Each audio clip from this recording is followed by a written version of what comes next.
ब्रेकनंतर आपलं पुन्हा एकदा स्वागत। वोट चोरी संदर्भात मवियानं 1 नोव्हेंबरला मोर्चा आयोजित केला आणि त्या विरोधामध्ये आता वकील गुणरत्न सदावर्ते आपली आक्रमक भूमिका मांडतात।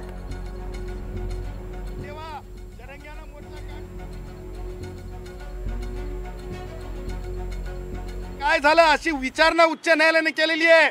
लेकरांचं आयुष्य बर्बाद होत असतंय। शरद पवारला फरक पडत नाही, उद्धव ठाकरेच्या औलादी काय करतात त्यांना फरक पडत नाही, राज ठाकरेच्या औलादींना फरक पडत नाही। कष्टकऱ्यांनो हा राजकीय प्रपंच मांडलेला आहे यांनी। हे तुम्हाला सांगतो हा नैसर्गिक मोर्चा आहे यांच्यात पवारला आणि ह्याच उद्धवला यांनी सुद्धा बंद मुंबई करायला निघाले होते, दार उघडावं लागले होते, दुकानं बंद करू शकले नव्हते। म्हणून आज पुन्हा सांगतो शरद पवार, आज तुम्ही निवडणूक आयोगाला टार्गेट करत आहात।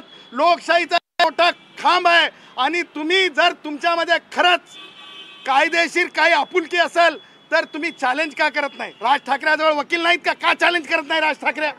जर वोट चोरी नरेटिव्ह तयार करते तर का जाऊन राज ठाकरे चॅलेंज करत नाही? का शरद पवार कोर्टात जाऊन चॅलेंज करत नाहीत? त्यांना माहिती आहे की ढोंग, तुम्हाला सांगतो ढोंग ढोंग ढोंग ढोंग ढोंग पिटवत राहायचंय, त्यांना ढोंग ढोंग ढोंग दाखवत राहायचंय।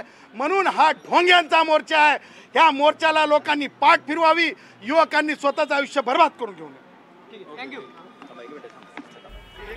तर गुणरत्न सदावर्ते बोलत होते। वोट चोरी संदर्भात मवियानं 1 नोव्हेंबरला जो मोर्चा आयोजित केलेला आहे त्या मोर्चावरती त्यांनी टीका केलेली आहे। मुंबईकरांना वेठीस धरण्याचा प्रयत्न ते करतात असं गुणरत्न सदावर्तेंनी म्हटलेलं आहे। सदावर्तेंनी 1 तारखेच्या मोर्चा विरोधामध्ये तक्रार केलेली आहे।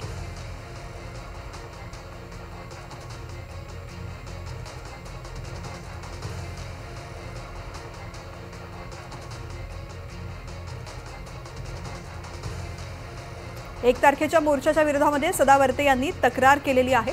या संदर्भात तक्रार दिल्यानंतर त्यांची प्रतिक्रिया ते आता देत होते।